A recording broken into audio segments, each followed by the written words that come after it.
সম্মানীয় ভিউয়ার্স, সবাইকে জানাই আমার সেলাম, প্রণাম, শুভেচ্ছা, স্বাগতম। আমার এই জ্যোতিষ জগৎ গবেষণা কেন্দ্রে আজকে আমাদের আলোচ্য বিষয় হাতের দেখায় হাজারো ঘটনা। এই মানুষের জীবন বড়ই রহস্যময়। অজানাকে জানার এবং অদম্য কৌতূহল জানার আগ্রহে মানুষ বড়ই কৌতূহলী। তো এই কৌতূহল নিবৃত্তির জন্য আমার এই হাতের দেখায় হাজারো ঘটনা বলি বর্ণনার ভেতর দিয়ে অনেক রহস্য উন্মোচন করতে পারবেন। তো আসুন, কোন ব্যক্তি স্বভাবে চোর কিনা, অর্থাৎ তার আচরণে চৌর্যবৃত্তি আছে কিনা আমরা কিভাবে নির্ণয় করব, অর্থাৎ সে চুরি ছাঁটামি করে কিনা আমরা সেটাকে কিভাবে নির্ণয় করব। দেখুন, এই যে কনিষ্ঠা অঙ্গুলি, এই আঙুলটা শুকনো সজিনার ডাঁটা মতো হতে হবে এবং অন্যান্য আঙুলগুলোর অবস্থা অনেকটা ওই রকম, শুকনো তোবড়ানো মতো অবস্থা।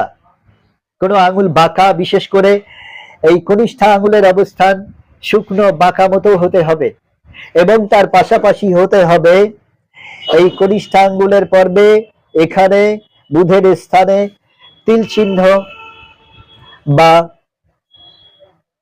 জপ চিহ্ন থাকতে হবে, এক থেকে একাধিক কালো স্পট থাকতে হবে। আর এক্ষেত্রে যদি বৃহস্পতির ক্ষেত্রেতেও যদি একটা কালো স্পট বা তিল চিহ্ন থাকে, তাহলে অনিবার্য ওই ব্যক্তিটা চুরি ছাঁচড়ামি করবে, চৌর্যবৃত্তি জীবনযাপনে যুক্ত হয়ে যাবে, অভাবে স্বভাব নষ্ট তার হবেই। সে নারী হোক আর পুরুষ হোক, কোনো একজন ব্যক্তির দীর্ঘ আয়ু, বহুদিন বাঁচবে, অনেকটা নিরোগ অবস্থায় বাঁচবে। মানুষ মাত্রই সুখে দুঃখের জীবন, রোগ শোকের জীবন, রোগ ব্যাধি তো থাকবেই। জরা মৃত্যুর হাত থেকে মানুষের তো নিস্তার নেই। স্বয়ং বুদ্ধদেব বলে গেছেন, মহাপুরুষদের বলার অপেক্ষা রাখে না। মনুষ্য সমাজ মাত্রই এই দশায় কবলিত। তো তারপরেও একজন মানুষ দীর্ঘকাল বাঁচবে, অনেক আয়ু পাবে, আমরা কিভাবে নির্ণয় করব? দেখুন, সে মেয়ে হোক আর ছেলে হোক, যে ব্যক্তির হাতে এই আয়ু রেখাটা খুবই স্পষ্ট, নিখুঁত, কোনো কাটা ছেঁড়া নেই, কোনো ভাঙাচোরা নেই, কোনো অশুভ সিম্বল, অশুভ চিহ্ন তার উপরে নেই, তার পাশাপাশি ভাগ্য রেখাটা খুব স্ট্রং এবং কোনো আঁকা বাঁকা নয়, ছেঁড়া কাটা নয়, কোনো জপ চিহ্ন বা অশুভ চিহ্ন নয়, এবং শিরোরেখাটা অনেকটা বলিষ্ঠ, কোনো অশুভ সিম্বল দ্বারা সে আক্রান্ত নয়, এবং তার পাশাপাশি হৃদয় রেখাটা অনেক বেশি বলিষ্ঠ এবং লালচে আভাযুক্ত। প্রত্যেকটা রেখা যদি লালচে আভাযুক্ত, গোলাপি আভাযুক্ত হয়, এবং তার পাশাপাশি শুক্রের ক্ষেত্র যদি অনেক স্ট্রং হয়, লালচে গোলাপি আভাযুক্ত হয়, মঙ্গলের ক্ষেত্রেও যদি তেমনটা হয়, বৃহস্পতি রবির অবস্থান যদি সুডৌল হয় এবং রবি রেখা স্পষ্ট, রবি রেখা, হাতের অবকাঠামো বেশ মাংসল হয় এবং আঙুলগুলো বেশ সুগঠিত হবে, সৌন্দর্যময় হবে, তাহলে ওই ব্যক্তি দীর্ঘ জীবন লাভ করে, তার আয়ু অনেক অনেক বেশি হয়।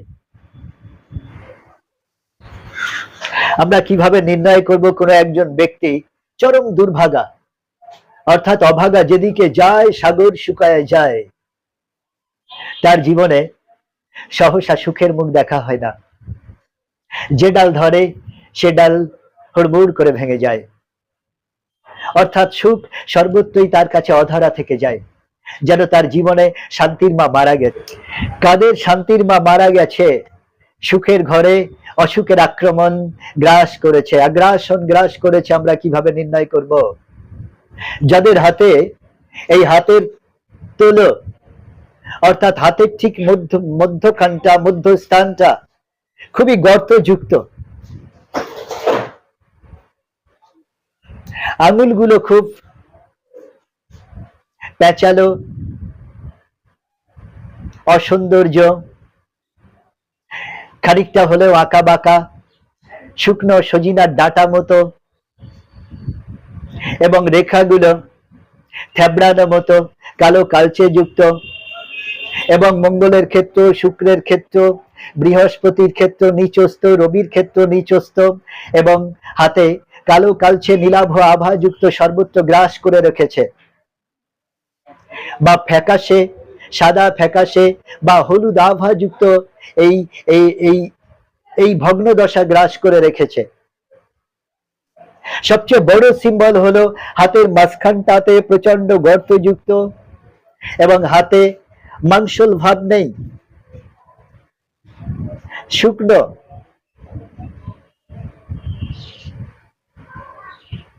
তাহলে অভাগা যেদিকে যায় সাগর শুকায় যায়, তাদের দুর্ভোগ আর দুর্ভোগ।